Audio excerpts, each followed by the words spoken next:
Et du coup, L'Oréal, ça t'a rapporté, t'as pu faire combien de chiffre d'affaires le mois dernier? Alors, le mois dernier, du coup, on était à 5000. 5K, ouais. J'étais à 5K avec eux en mars. Et ça te ferait combien de chiffre d'affaires pour du coup avril et mai? Euh, Bah là, il y a eu 15 et 15, février, mars. Franchement, c'est beau, genre tu fais 10K par mois, tu travailles 4 jours semaine. Ah, c'est beau, hein. Ouais, sur les 2 mois, ça peut faire quasiment 20 ou 25 en plus. Donc sur 2 mois, 25. Ouais, ouais, Donc ça fait 12 500 par mois. ouais, ouais. Si tu es freelance et que tu regardes cette vidéo, écoute ça. Tu as peut-être envie d'ajouter 1 à 2 clients récurrents en plus par mois à ton activité. Si jamais la prospection ça marche pas pour toi, que le bouche-oreille ça suffit pas non plus, que tu sais pas par quoi commencer, sache qu'il existe une solution. Une solution qui a permis à Alice de passer de 3 000 à 10 000 euros par mois sans avoir à créer de contenu tous les jours, sans faire de la publicité. Et tu sais quoi, c'est exactement pour des freelances comme toi que j'ai créé l'université des freelances. Et depuis que je suis l'accompagnement de Bastien, j'ai réussi à avoir 3 voire 4 appels de vente en l'espace de 2 semaines. Là, toutes les semaines, j'ai des DM de personnes qui me contactent pour savoir ce que je propose. Et j'ai réussi à passer en octobre, du coup, un palier assez important avec 15 000 euros de chiffre d'affaires et une très très bonne marge. Aujourd'hui, je me retrouve avec 2 offres maintenant qui sont assez solides, où j'ai pu d'ailleurs en vendre une à 3 900 euros par mois. Il sait exactement de quoi il parle et pour le coup, il maîtrise très très bien son sujet. Et là, au mois de juin, normalement, allez, je dirais ça devrait être entre 7 et 10, on va dire comme ça. Voilà. 7 et 10 000 encaissés. C'est ça, entre 7 et 10 000 encaissés en CA.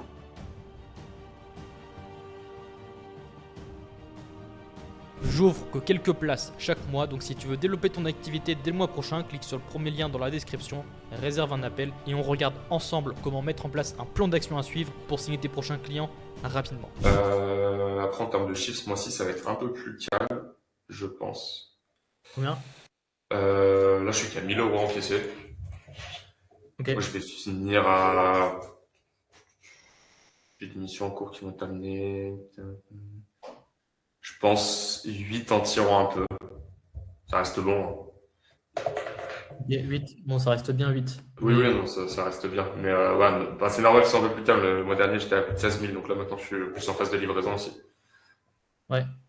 Bah, sinon, comment tu as pu avancer sur la partie business? Est-ce que tu as eu le temps de te replonger dedans ou pas encore? Écoute, je me suis fait les vidéos, alors je sais plus, je crois que c'était lundi ou mardi soir, je sais plus trop, là, du school, les modules 1, module 2, module 0, module 1. Ouais. Donc voilà, j'ai continué du coup à essayer de cleaner mon Notion, réorganiser les trucs, me faire continuer à upgrader un petit peu mes visions de label, timeline, chronologie, etc. J'ai intégré pareil dans mon outil de suivi de projet toutes les entrées prestataires pour avoir une vision plus claire sur le budget, le montant des prestats, le montant des marges, voire avec un taux de rentabilité, je sais plus ce que je me suis mis, je crois, supérieur à 60%, je suis dans le vert, en dessous je suis dans le rouge, mais finalement je me rends compte que je suis 85% du temps dans le vert, donc c'est plutôt bon signe. Ok. Et ça, j'avais pas de vision là-dessus avant. Donc là, au moins maintenant, j'arrive à ça. Donc ça, c'est cool. Avant les vacances, j'avais commencé à me poser la question sur comment packager les offres. Ouais. Ça, on en avait discuté. Donc je me suis pris des notes et tout. J'ai commencé à réfléchir un petit peu pour que le truc soit à la fois vendable, mais que ça soit rentable pour moi aussi. Donc voilà, essayer de faire fonctionner par palier. J'ai fait 2 offres pour l'instant. Okay. Donc voilà, que j'ai commencé à appliquer, commencer en tout cas à proposer sur là je crois qu'il y a 1 ou 2 sujets là qui sont rentrés il y a pas longtemps, enfin qui sont rentrés, ou en tout cas il y a eu une Et prise de en- contact. Ouais. Ouais. Donc voilà. Donc là je vais tester ça. Et par contre le truc que pour le coup que j'ai pas du tout avancé, Ouais. je crois que c'est ce que je t'ai dit dans le message, c'est la recherche de prestat, les fiches de poste et tout. Ouais, on va taffer là-dessus aujourd'hui justement. Ok. Sur tes calls, essaie de les enregistrer. Parce que quand on va attaquer la partie vente, j'aimerais bien review tes calls, voir comment tu gères ça. Ouais. Ah, l'école client, ouais, ok. Ouais, les calls de vente, les calls de signature. Comment tu fais ta découverte, quelles questions tu poses, quel est ton process de vente. Ça, je pourrais Ok. l'analyser. 3 semaines deux semaines, un peu plus de 2 semaines que j'ai commencé. Je crois que j'enchaîne au moins 3 à 4 appels de vente et c'est principalement des gens qui viennent de Malte. Et ouais, à un moment donné, je me rends compte que tiens, c'est soit le budget ne me va pas, ou alors ouais, c'est plus le budget en fait qui ne me va pas, ou alors les mecs te proposent des paiements au résultat et machin truc, tu vois. Donc, je suis vraiment en train de me dire que tiens, peut-être que j'ai un peu trop optimisé mon profil sur Malte. Et donc, en ça, voilà, la formation d'Emmanuel était top, tu vois, parce que je ne me connaissais pas sur Malte. Donc, je me dis, tiens, j'ai peut-être trop optimisé mon profil sur Malte et je dois me focus ailleurs. Et peut-être. Non, en vrai, c'est pas une suroptimisation, c'est juste que tu n'as pas de process de qualification. Parce que au lieu de proposer un call tout de suite, vu que tu as l'air d'être sur un marché où il y a beaucoup de demandes, tu peux ajouter une étape en plus avant de proposer un call, de poser 2-3 questions par message. Et ensuite, si tu vois que c'est pertinent, tu proposes un call. Juste de qualifier en fait, tout simplement, d'avoir une étape de qualif, de pré-qualif en tout cas. Ouais, c'est pas mal pensé. Ouais, ouais, ok. Ouais. Bon, je vais faire un truc pareil sur Malte, mais plus sur LinkedIn quand je lance le truc. Mais ouais, Grand Mac, je fais la même chose sur Malte. Ouais, exactement. Ce que j'avais commencé à faire, c'est ok, je propose le truc sur Malte, direct, je propose le rendez-vous. Et pendant le rendez-vous, les premières 15 minutes, direct, j'essaie d'attaquer la partie budget pour au moins comprendre comment est-ce que les mecs se positionnent ou ce qu'ils envisagent. Suite à ça, décider si tiens, je continue la phase de découverte ou alors je vais tomber. Bah, tu peux la continuer, mais je te dirais de pré-qualif par message un petit peu. Tu as beaucoup de budget faible apparemment. Et enfin, moi personnellement, je les challengerais, tu vois. Parce que si tu as des décisionnaires, des CEO, des entrepreneurs, je dirais les challenger avec les exemples que je t'ai dit tout à l'heure, quoi. Ah ouais.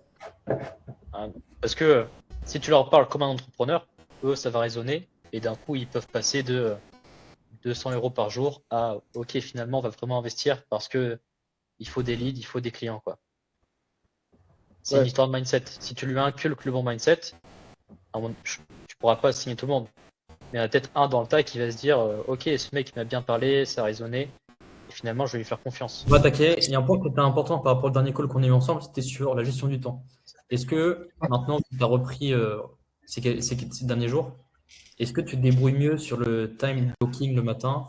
Est-ce que tu réussis à résister à ne pas sauter dans tes emails à chaque fois?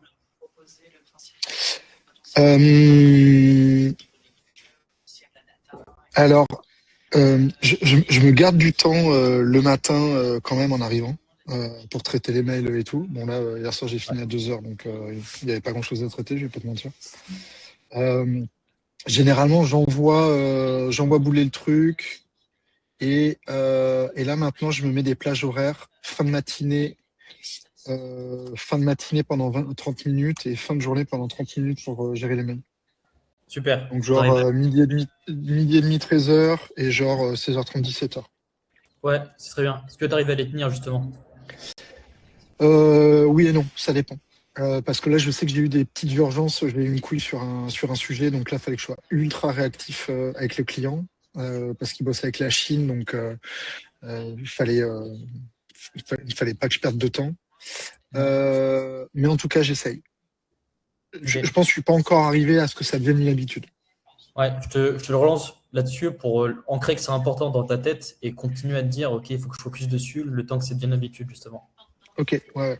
Ça, j'ai bien conscience. Je me suis rendu compte qu'un truc, c'est qu'avec le e-commerce, si j'ai 15, je refais 15 rebranding e-commerce, là pour l'instant j'en ai fait 3, j'ai assez de LTV clients pour juste vivre de ça en fait. Ok, vivre très bien.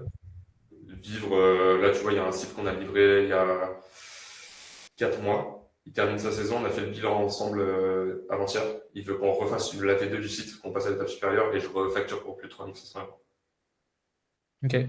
Donc c'est des bons indicateurs. J'ai un client potentiel pour de l'upsell à 650. Le call de lundi, il y en a pour 4500 €. PB Cosmétiques, ils ont besoin de moi pour... ça c'est bien, je commence à facturer, c'est du suivi en fait. Ils font appel à un prestataire et moi je vais cadrer le prestataire et du coup ils me facturent à la journée. Enfin moi je les facture à la journée et ça c'est trop bien parce que je facture 750 € la journée et demie. Ah ouais, c'est bien. Ouais. Et un ancien client à qui j'ai livré le site, ils veulent me payer la journée plus le déplacement à Paris pour aller briefer les équipes. Ah ouais, ça enregistre, ça, c'est un max de. Ouais, ça c'est prévu si jamais ça se fait. Mais ça c'est pareil, moi la journée d'intervention, je facture entre 500 et 600 €. Même pour LinkedIn. Essaie de prendre des photos des fois, genre Ouais. t'es à une table avec la personne en train de discuter. Pour LinkedIn, c'est des photos. Ouais, ok. Ok. Donc en fait, mine de rien, juste avec les clients récurrents, ça fait déjà... En fait, pour moi, t'es pas mal. En fait, si tout ce que tu me dis, ça se conclut, en fait, tu n'as pas de problème d'acquisition. Même si sur la partie vente, je pense qu'il y a des trucs à optimiser, vu que tu as quand même beaucoup de calls et que tu as beaucoup de flux entrants, en fait, statistiquement, tes 10K, tu vas les consolider sur le long terme. Ouais, c'est ça. Là, tu vois, juste en récurrence, ce mois-ci, je suis à 4700 de potentiel. Juste en renvoyant des propals par rapport à des clients que j'ai déjà signés. Donc le taux de closing, il est à quasiment à 100% parce que c'est des clients qui ont des besoins supplémentaires, ils connaissent le prix. Ok. Un autre truc que tu peux faire, c'est un peu cash rapide et cash intelligent, c'est que tu relances tous tes clients. Tous les clients que tu as eu depuis 2-3 ans, tu leur envoies Ouais, ça, généralement, je le refais tous les 3-4 mois. Ok. Je prends des nouvelles et je me permets de faire tout le pipe d'un coup et je récupère souvent de la data et un peu d'argent, en fait, mine de rien. Ouais. Donc, ouais, non, mine de... Enfin, c'est un peu plus calme en termes de nouveaux clients, mais j'ai quand même signé pour plus de 20 000 € le mois dernier. Donc, on est sur une logique de 10 000 € signés tous les mois, même plus. Oui. Donc, c'est bien. Et après, du coup, je regarde plus trop l'encaissé mensuel. Dans le sens où, vu que j'ai commencé à avoir des missions longues, les encaissements sont un peu en décalé, je regarde vraiment le taux de signature. Et je commence à prendre un nouvel indicateur en KPI qui est intéressant. C'est le taux de signature et la durée de paiement. En combien de temps je suis payé sur une prestation en moyenne de X euros, en combien de temps je suis payé sur une prestation en moyenne de X euros. Ouais. Pour avoir un peu plus de visibilité là-dessus. Mais non, ce mois-ci, on est quand même sur on va être un peu moins que 10 000 € signés, mais je pense qu'on peut quand même aller chercher un peu plus. Sachant que j'ai un contrat en attente, le client doit me relancer à plus de 4 000 €. Donc si je le signe, en fait, on arrive à plus de 9 000 € signés ce mois-ci. C'est quand même bien. Parce que du coup, L'Oréal, ça t'a rapporté, t'as pu faire combien de chiffre d'affaires le mois dernier? Alors, le mois dernier, du coup, on était à 5000. 5K, ouais. J'étais à 5K avec eux en mars. Pile. 5005. Ah, 5,5. C'est bien. Ouais. T'es sur un mois record ou pas du tout? Bah, du coup, je réfléchis, ouais. Ouais, pour l'instant, ouais, c'est mon plus gros mois. Est-ce que déjà première question, enfin moi, ma manière de faire sur Malte, parce que je suis beaucoup actif sur Malte, l'essentiel de mes projets arrive de Malte et j'évoque rarement, la plupart du temps, j'évoque pas lors du call de découverte projet. Je donne pas mes budgets, je dis que je vais réfléchir suite au call qu'on a eu, je vais faire le devis adapté. Est-ce que c'est un plan d'action qui est cohérent ou c'est quand même bien de sortir du premier call, que le client ait déjà une idée avec moi combien ça coûterait quoi. Ouais, alors déjà un aperçu. C'est une très bonne question parce que ça peut toucher tout le monde, peu importe le canal d'acquisition. C'est une problématique que tout le monde peut rencontrer via du bouche-oreille, via de la prospection, via des personnes qui vont te contacter par toi-même. Et en fait, dans ta question, ça touche du coup l'argent, comment tu positionnes ton prix intelligemment. Mais il y a deux vraies verticales par rapport à ça. Toi, tu as la verticale de toi, comment tu positionnes le prix de ton offre. Et il y a la verticale de comment tu qualifies vraiment le budget du client en fait. Ouais.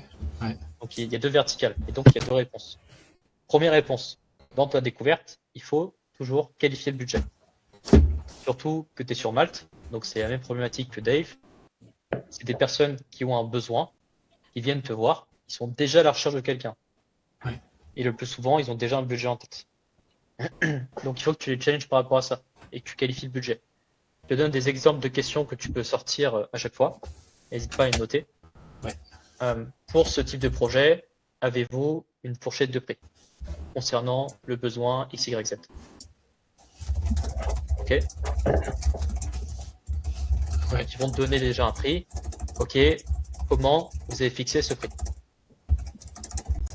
Il y en a certains qui vont le dire au feeling, etc. Il y en a d'autres qui vont se dire selon le marché, selon les prix que j'ai vus ailleurs. Donc il faut que tu comprennes sur quoi ils sont basés. Ok, donc cette deuxième question, c'est pour les forcer à justifier leur prix, quoi.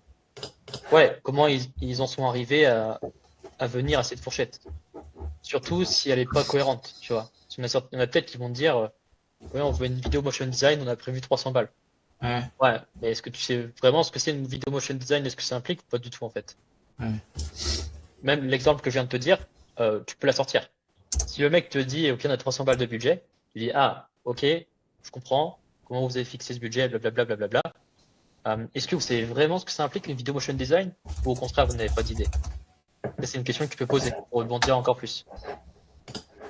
Okay. Et naturellement, c'est à toi ensuite d'éduquer le prospect. Ok, une vidéo motion design, ça implique ça, ça implique ça, ça implique ça. Les meilleures vidéos vont de tel prix à tel prix. Que ce soit avec moi ou d'autres prestats, si vous souhaitez une prestat qualitative, ça démarre souvent à partir de ce prix-là. Ouais. Ok. Donc là, tu as un bloc de 2, 3, 4 questions. Bon, tu as l'enregistrement du code de coaching si tu veux le revisionner, ce passage-là précisément. Et là, tu as qualifié le budget. Et en plus, tu l'as challengé. Enfin, tu as commencé à le challenger. Après, si le budget est trop faible, tu fais comme ce que j'ai dit à Dave, où tu le re-challenges par rapport à ça. Avec les exemples que j'ai donnés plus tôt. Ok. Donc, priorité au contenu. Enfin, tu as déjà fait le switch il y a quelques semaines, mais continue de la routine de créer du contenu. En fait, En fait, le contenu, c'est ta sécurité de cette année, en vérité. Ouais. On a bien pris conscience et il faut continuer, c'est super. Maintenant, LinkedIn, j'ai vu que tu avais fait 200 likes sur un super post des cosmétiques. Bah, LinkedIn, je duplique mon contenu. Bon, PB Cosmétiques, j'ai travaillé un peu plus le contenu. Ouais, mais à mon avis, il y a une base de lead à exploiter. En fait, si tu commences à faire du setting ou à cibler les prospects qui interagissent avec toi, Ouais. en fait, statistiquement, je me dis, dans les 200 likes, Il y en a tu as sûrement forcément. t'as 2-3 entreprises où tu peux vendre des brands. Ça peut Ouais, être des ouais, brands c'est ça. à 2-3 000 euros, mais ça fait 9 000 balles avec un post. Ouais, mais dès que je parle de branding, enfin, dès que je montre les réalisations clients, ça pète toujours un peu plus. Hein. Ouais. Et puis, mais de rien, tu vois, la série complète sur le projet, elle a aussi plutôt bien marché. Ouais, je tourne à 10 000 impressions par semaine, à peu près sur LinkedIn, mine de rien. C'est pas mal. C'est quasiment autant que sur Insta. Ok. Donc, si je peux juste dupliquer le contenu, et je pense que la conversion se fait pas de la même manière. Non, il faut faire du setting sur LinkedIn. Ouais, ce qui est un peu plus énergivore, je pense, par défaut. Parce que tu n'as pas de process et c'est pas délégué tout de suite. Ouais. En vrai, Non, faut d'abord que... LinkedIn te rapporte un client par mois à 3 000 balles. Tu Ouais, payes c'est bien ça en plus. tu payes un mec 500 euros, bah, tu as un client en plus garanti tous les mois. Ouais. Et c'est pas optimiste, hein. Un client par mois sur LinkedIn, c'est pas tant optimiste que ça, surtout avec la visibilité que tu peux avoir, tu vois. Prochain point, c'est regarder la fiche des prestataires et des projets sur le calcul des coûts. Donc, tu me dis que tu l'avais fait. Ça peut être bien de faire un petit check-up en 5 minutes pour voir la marge où t'en es. Sur la fiche des prestats? Ouais, fiche des prestats et puis aussi la marge sur les derniers projets que tu as eu. Ok. Pour voir le coût, les charges dessus, etc. Qu'on ait une vraie perspective sur ce sujet. Ouais, ça je peux te partager l'écran. Ouais. Et la fiche Presta, par contre, j'ai pas du tout avancé. Et en plus, ça m'est revenu en tête parce que j'ai eu un peu une galère avec Inès sur un sujet. Ça a été compliqué. Elle m'a envoyé des trucs pendant mes vacances, ça allait pas, la créa. Elle m'a remontré un truc en début de semaine, ça allait toujours pas. Je n'étais pas satisfait du tout, voire pas content. Ouais. Et là, je me suis dit, enfin, je me suis reposé la question justement par rapport à la fiche de poste. Est-ce qu'il faut que je cherche quelqu'un de junior ou de débutant comme elle,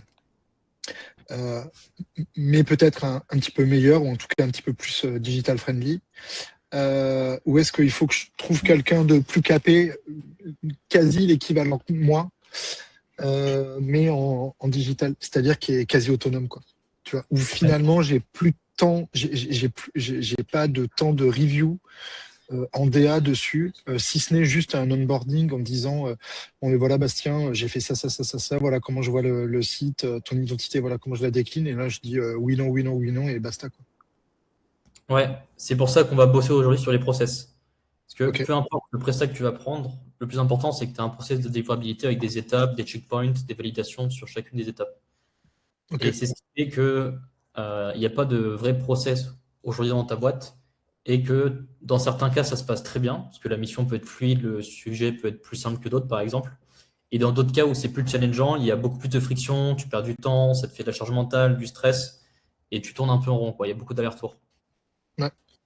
Et tout ça, c'est dû au fait que tu n'as pas de process de livraison, quoi, avec les étapes qui sont bien définies, des process sur chacune des étapes, justement, avec des explications. Donc, on va travailler là-dessus aujourd'hui, justement. Est-ce que donc, donne un peu de contexte pour le resituer et explique-nous en 2-3 mots comment ça s'est terminé. Alors en gros, c'est un prospect que j'ai eu par Facebook. Du coup, c'est un gars qui cherche des prestats pour un logo, faire un Wikipédia, faire peut-être un site internet. Et du coup, je l'ai approché, j'ai suivi toutes les méthodes de Bastien en ce qui concerne la découverte, etc. On a fait un premier call. Pendant 1 heure, j'ai essayé de bien creuser les besoins, j'ai essayé de vraiment faire une bonne grosse découverte. Deuxième call, là, du coup, hier, c'était le call de proposition d'offres. Et du coup, voilà, j'ai proposé mes offres hier en call. Lui, alors, ah oui, ce qu'il faut savoir, c'est que du coup, après le premier call, Bastien, il me disait, il faut absolument que tu lui demandes son budget, etc.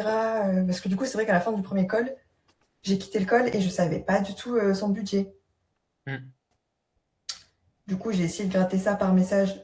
Il m'a dit qu'il ne savait pas. Et il n'a pas d'idée. Exactement. Ah, un peu ce que De quoi? Un peu ce que Celle disait tout à l'heure. C'est les mecs lui disent ils connaissent pas le budget, ils attendent de voir. Ils ont une idée, mais ils veulent pas dévoiler, quoi. C'est ça. Après, il me disait déjà dès le premier call, mais du coup, il y a plein de graphistes qui m'ont approché, mais il y en a, ils me demandaient directement le budget, il y en a qui me demandaient ci, ça. Enfin, je trouve que j'ai eu que des réponses un peu tordues de la part de plein de freelances. Et il m'a fait comprendre que moi, j'ai eu une approche plus logique, quoi, plus cohérente, plus rassurante, quoi, en gros. Et deuxième call, du coup, je lui ai proposé mes offres à moi. C'est un peu dur parce que j'ai pas d'idée de budget derrière. Toujours, même après le deuxième call, je sais pas. Je sais pas du tout qu'est-ce qu'il en pense, etc. Ouais, c'est que c'est un peu dur. En fait, les problèmes vont se porter vers la fin du pitch. Je sais déjà. Parce que tu n'as pas validé le budget à la fin du pitch. Parce que quand tu annonces le prix par rapport à ton offre, il faut que tu lui poses la question d'un ton curieux. La tonalité joue beaucoup. Toi, personnellement, comment tu te sens aujourd'hui par rapport à ce prix? Est-ce que tu peux te le permettre ou c'est compliqué? En fait, faut poser des questions toujours validées, même, surtout quand tu annonces le prix de ton offre à la fin. Il faut que tu... Ouais, je comprends que tu as besoin d'y réfléchir, mais juste pour que j'en ai aperçu, toi, comment tu te sens par rapport à ce que tu as présenté? Là, ça faisait longtemps que j'avais pas eu le sentiment de gérer tout ce que je fais. D'avoir un sentiment de contrôle sur tout ce que je peux faire. Ah, c'est incroyable. Donc c'est pas mal, ouais. Surtout quand tu fais du cash, tu vois. De quoi? Surtout quand tu fais des bons chiffres. Ouais, c'est ça. Mais là, j'ai plus un sentiment de contrôle ce mois-ci. À part la semaine dernière, c'était un peu compliqué. Alors que je sais que je vais toucher moins que le mois dernier. C'est pas une question d'argent, c'est vraiment une question de. J'ai l'impression d'avoir trouvé une direction dans laquelle aller et je suis à l'aise par rapport à ce que je fais et je sais que ça va payer. Je sais pas comment expliquer, mais c'est la première fois que je sais que tout ce que je mets en place là va avoir du résultat. Peut-être pas tout de suite, mais je vois pas comment je peux ne pas avoir de résultat avec Ouais. le type de contenu que je fais, ou en tout cas l'effort que j'y mets. Tu rentres dans la prédictibilité, la prévisibilité du scaling. Enfin, au moins de la stabilisation. Et tu verras qu'on va prendre ton bras droit, bah, par exemple, créer des posts ou remasteriser des cas clients, tu pourras lui déléguer. Ouais. Enfin, aujourd'hui, il y a beaucoup de trucs à faire encore. Au niveau structuration, même parce que demain, tu fais 200 likes, ouais, c'est génial. Ça me fait une grosse base de prospects. Moi, je suis sûr, dans le tas, il y a 2-3 clients à aller chercher, en fait, à les signer, tu vois. Et si tu n'as pas de process de retargeting, de discussion, de suivi des conversations, bah, ça fait 2-3 clients tous les mois que tu laisses passer. Si tu De signes un toute façon, projet à 5K, je l'ai déjà vu. L'année dernière, je me faisais un post tous les 2 jours. J'ai fait ça Ouais. pendant un mois ou 2. Et rien que là, je voyais déjà tu sais, des agences qui disent ah tiens Bastien, ou des clients que tu avais un petit peu perdu de vue qui disent ah tiens, je pensais à toi sur un sujet où j'ai parlé de toi et tout. Et en fait, je le voyais, donc ça me motivait, mais j'ai du mal à me tenir au truc, quoi. ouais, parce que en fait, déjà, tu n'avais pas tous les rituels sur le business, donc tu ne pouvais pas mettre les rituels sur le contenu, c'est normal. Tu ne peux pas faire l'un sans l'autre. Et c'est pour ça qu'au début du coaching, on a d'abord taffé l'organisation pour accueillir ce qu'on doit ajouter encore plus après, tu vois. Ouais. En fait, dans l'idéal, il faut que tu aies un process de marketing de projet. Ok. En fait, là, on a fait des SOP pour la délégation, mais on va prendre un SOP pour un autre truc. Imaginons, on va créer la première étape qui va être signature d'un projet. Ok, signature du projet. Ensuite, quelles sont les étapes clés? On va pas tout détailler. On va détailler, par exemple, les étapes chapitres. Ensuite, on va faire Sur lesquels je peux marketer en fait. Exactement. Des axes de communication. Signature projet. Prends un cas concret en vrai pour L'onboarding. exemple. L'onboarding, pour moi, c'est intéressant dans le sens où un client peut se projeter sur la manière dont je signe, mais ça peut rassurer le prospect pour se dire en fait, quand il signe un projet, ça se passe comme ça, comme ça, comme ça. Ok. Alors, fais une flèche en dessous. Fais une flèche qui part vers le bas. Et tu écris, ok, tu communiques sur quoi, comment? Quel format? Est-ce que tu fais une vidéo, 2 vidéos? Est-ce que tu fais une story? C'est quoi les formats? Comment tu communiques dessus? Je peux faire une vidéo très simple, juste, ou un carrousel plutôt. J'avais commencé à penser à faire, c'est en gros je sais pas, les 5 et 10 étapes après la signature d'un client. Je le tourne différemment, mais en gros, c'est ça. Ok, donc là, tu as un contenu. Est-ce que tu peux en faire d'autres liés à l'onboarding? Ouais. Est-ce que tu peux faire une vidéo? Vidéo, j'ai signé X. Voici comment je ne pas le client pour commencer la mission. Ok. Est-ce que tu peux faire une stories ou 2 par rapport à ça? Ouais, carrément. Ok, dans ce cas, on va le faire aussi. Story, ça peut être. Écris story 1, 2 points, story 2, 2 points. Comme ça, tu sais que sur chaque projet, tu fais 2 stories quand tu onboardes quelqu'un. Et ben, story 1, ça peut être juste signature de nouveaux clients. Ouais, très bien. En fait, en mode teasing. Très bien. Et dedans, je peux mettre secteur, problème, mission et résultat espéré ou résultat visé. Ouais, très bien. Ok. Un peu comme j'ai fait pour Michel, du coup, quand je me suis fait pour Active Live, je me suis déplacé. Leur problème, c'était ça. On va mettre ça en place. Exactement. Story 2, c'est plus. Qu'est-ce que je peux mettre dans Story 2 Tac. Ah putain, j'avais une idée, mais elle est partie. Attends, je vais me faire un code couleur. Ça, c'est carousel. Ça, c'est vidéo.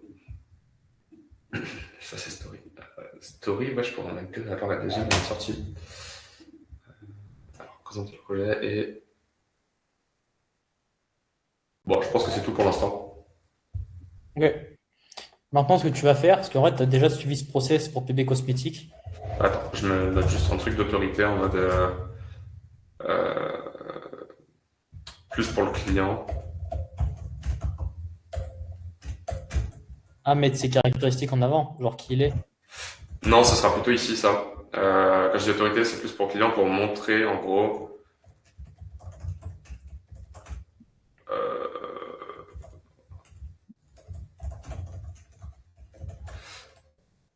En gros, c'est plus pour... Je sais pas comment je vais le tourner, mais pour mettre en avant le côté onboarding, parce que c'est vraiment une force de mon côté.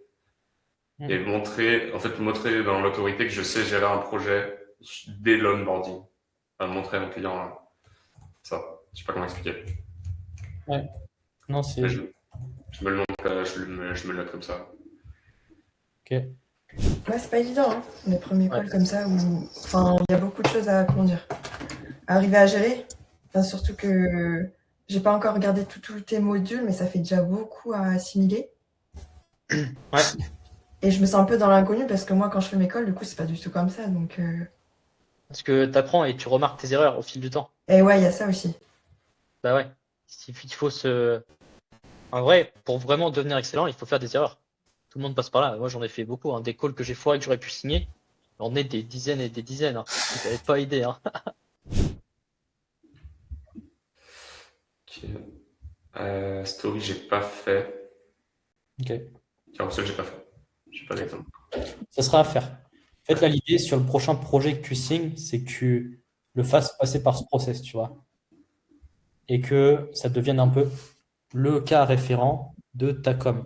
Ça, le jour où tu prends une SEM et que tu lui dis voici mon process de marketing de projet, on a un mode d'emploi à suivre hyper bête.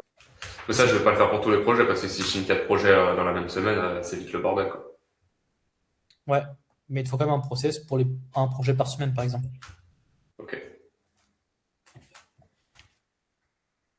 Je peux déjà le faire sur des projets qui sont en cours en soi. Exactement. Sur lesquels j'ai pas encore indiqué. Ok. Ça, c'est l'onboarding. Jusqu'à fin mai. Ouais. C'est beau ça. Et ça te ferait combien de chiffre d'affaires pour du coup avril et mai?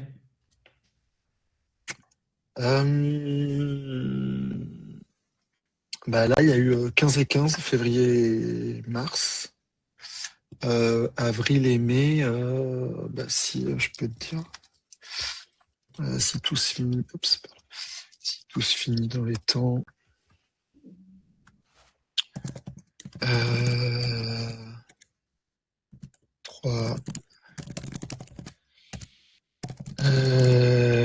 3, 7, 7,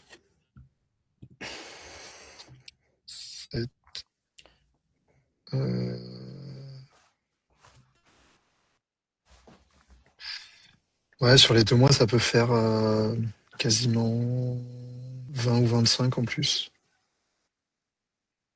Donc sur 2 mois, 25. Ouais. Ouais. Donc ça fait 12 500 par mois. Ouais. Ouais. Et t'es au max capacité ou pas? Ou t'as encore du temps? Du temps? En fait, je suis pas au max dans le sens où je me garde du temps pour faire des projets, des side projects à côté. Ok. Donc, en fait, le vendredi, je bosse pas sur les projets pro. Donc, finalement, sur un mois, ça te fait une semaine, quasiment une semaine de dispo. Ouais. Qui est dédiée à autre chose. Bien sûr. Ok. Aucun souci pour les projets perso. Parce que c'est important de définir ton plafond de verre de chiffre d'affaires par rapport au temps que tu peux louer. Il est à quel niveau? Ça, c'est une data qui est importante pour le business. Mon temps en pourcentage? C'est-à-dire, si tu es full mission sur un mois complet, bah, ton chiffre d'affaires, il sera dans quelle tranche? Tu vois, ton plafond de verre de chiffre d'affaires. Avec la structure actuelle, je veux dire, de livrabilité. Ouais. Je dirais, je dirais 15-18. C'est pas mal. Ouais. Ça fait déjà une belle évolution, quoi.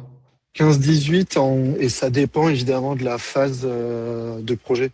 Parce que si tu es typique, ce qu'on s'est dit, si tu as trois gros projets et qui se chevauchent bien, un en début, un en développement et un en finalisation, bah, finalement, la trésorerie, elle est nickel, quoi. C'est-à-dire que tu es en train de prendre ton acompte, prendre ton solde, et au milieu, tu prends ton paiement intermédiaire. Donc là, tu es nickel. Après, si tu es sur 3 projets en développement, là, c'est là où ça peut être relou, parce que c'est là où il y a le plus de retours avec le client. Et de temps en temps, c'est ça qui fait que tu as des mois qui sont pas à vide, mais qui sont beaucoup moindres. Et derrière, tu factures 25 000 le mois suivant. Ouais. Ok, c'est pas mal. Donc Messenger, tu m'avais dit qu'il pouvait pas par Meet, c'est ça? Le Meet. Bah, j'avais essayé pour les premiers calls et il avait pas l'air chaud, ouais, du Meet. C'est pour ça que je me suis dit, bon, je vais rester sur Messenger avec lui. Bon, c'est pas très grave. Bon, il a pas activé sa caméra de ce que je vois. Non, en fait, il était au boulot en même temps. Ah ouais, alors, il faut pas prendre de call de closing si le prospect n'est pas dans une disposition à se faire closer. Ouais, mais moi, je savais pas. Du coup, c'est pour ça qu'il me disait, tu m'appelles quand tu veux dans la journée, mais en fait, c'est parce qu'il était au boulot. Non, et que... il faut toujours reprogrammer un call. Ouais. Quand tu reprogrammes un call, tu fais en sorte que lui soit aussi dans les bonnes dispositions pour te donner les infos, te poser des questions et t'écouter correctement. Bah, au début, je pensais qu'il travaillait pas, et c'est à la moitié du call où je commençais à comprendre que, oula, il est pas, il est en train de travailler, quoi. Il le dit, quoi, au bout d'un moment qu'il est en train de travailler. Il le dit pas au début. Okay. Pas du tout à concentrer. Il aurait pu te prévenir, en fait, enfin, minimum.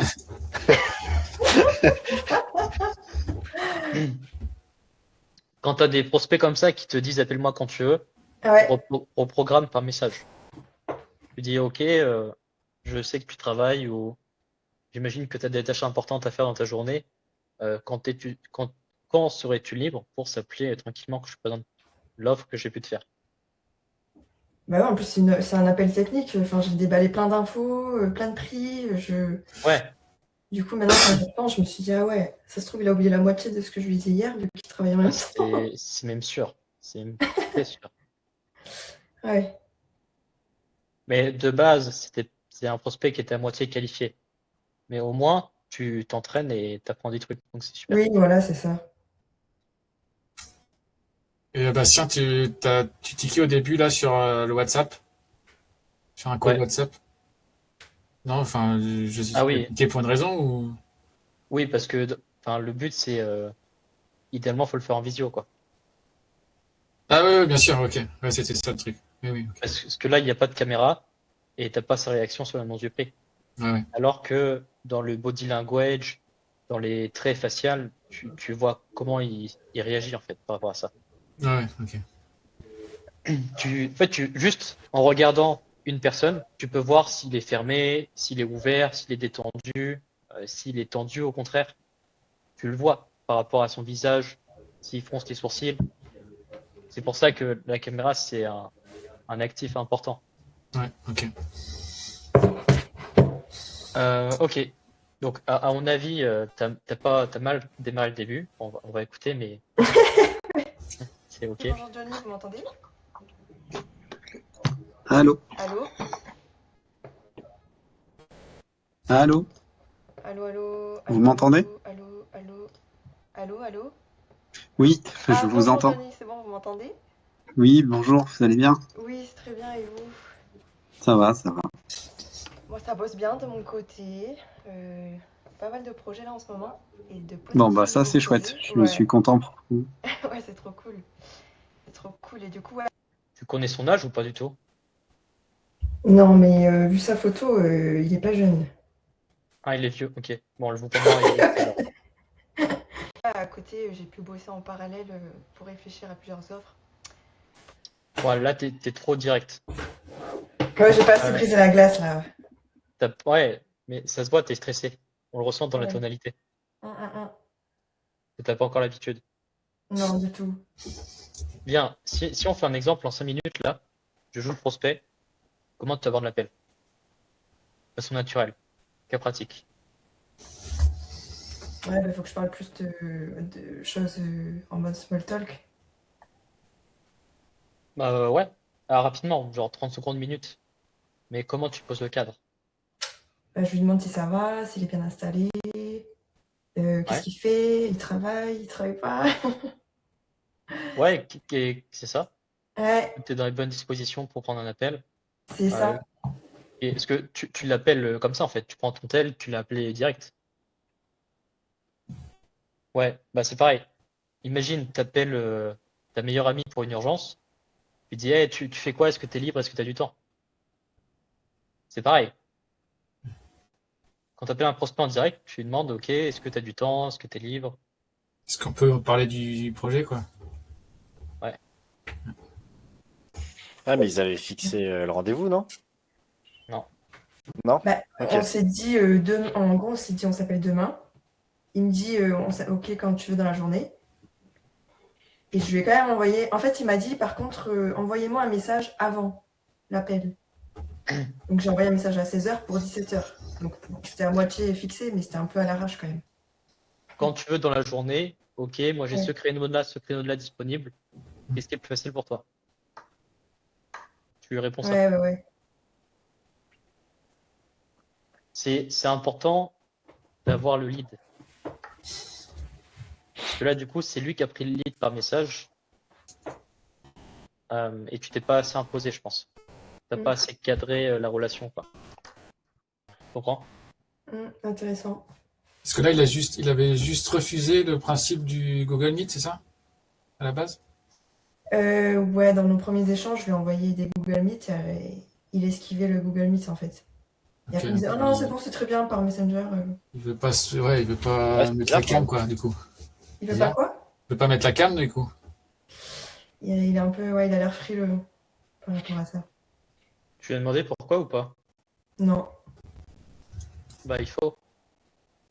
Si tu le demandes bien, là, ok, pas de souci, mais juste pour comprendre qu'est-ce qui vous dérange exactement. La façon dont je l'amène, c'est léger, c'est pas agressif.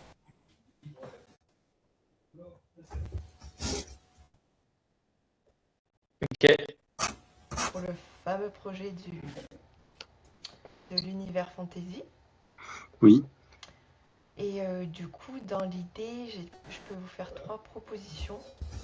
Oui, bien sûr. Donc en fait, première proposition. Ah ouais, tu rentres dans le tas tout de suite. Ah ouais, t'as pas le temps. Ouais, mais en plus j'étais pressée, ça aide pas. Ah ouais, mais J'étais à la bourre et en fait, si même toi t'as pas le temps, ouais, j'aurais dû décaler genre au l'appel, lendemain quoi. ouais, au lendemain ou 100%. Il faut que toi aussi tu sois dans les bonnes dispositions, quoi. Tout le temps. Puis le gars, il a pas l'air open dans la discussion, le gars. Hein. Ouais, il a l'air très fermé. Ouais. Putain. En fait, au début, ouais, il est très fermé. Et après, au fur et à mesure du call, il s'ouvre. C'était pareil dans le premier call, en fait. Au début, il était super fermé. Et très stressé dans le premier call. Et après, il s'est ouvert petit à petit. Bah, à la limite, qu'il soit stressé au premier, pourquoi pas, mais là, il connaît déjà, donc il devrait être un peu plus ouvert. Alors, est-ce que c'est parce qu'il est sur son lieu de travail et du coup, il y a un facteur en plus? C'est possible. Peut-être, hein. Ce qui est possible.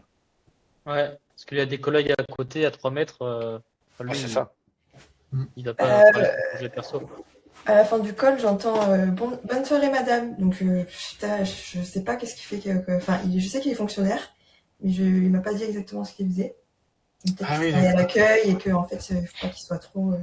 Putain, ouais. Ouais, donc il était au taf d'un truc qui n'a rien à voir avec la presta qui demande, quoi. Ah ouais, ok. C'est ça. Ok. Ouais, bah en fait, pour moi, l'erreur vient d'ici de base. C'est Ouais. le début est mal cadré et forcément, ça déteint sur tout le reste.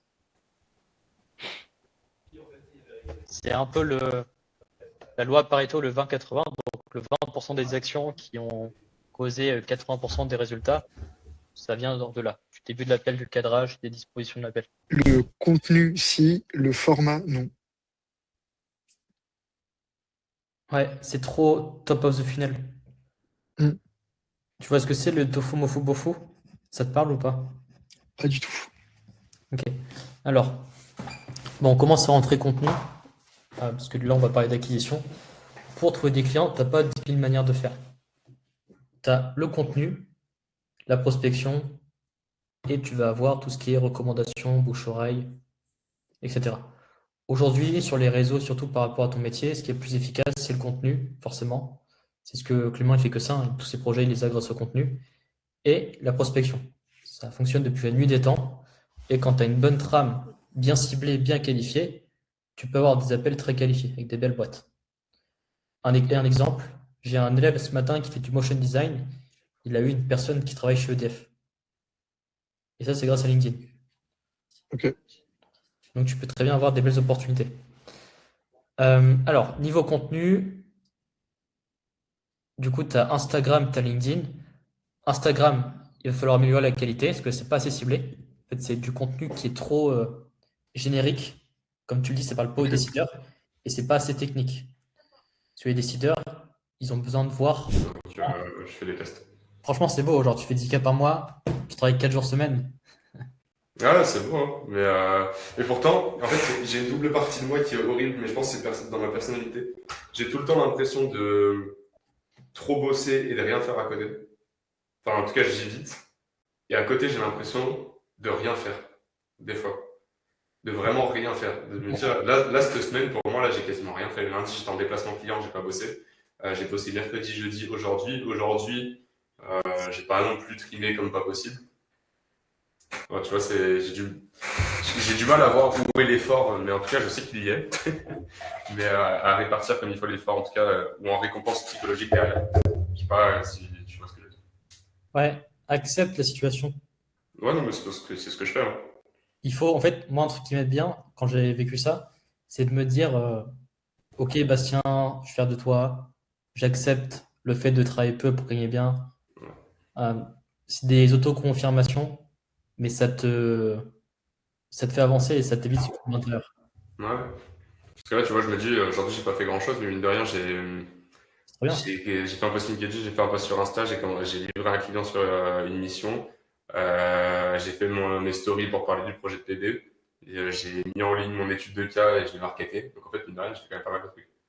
Bah, tu as travaillé sur ton business et pas dans ton business.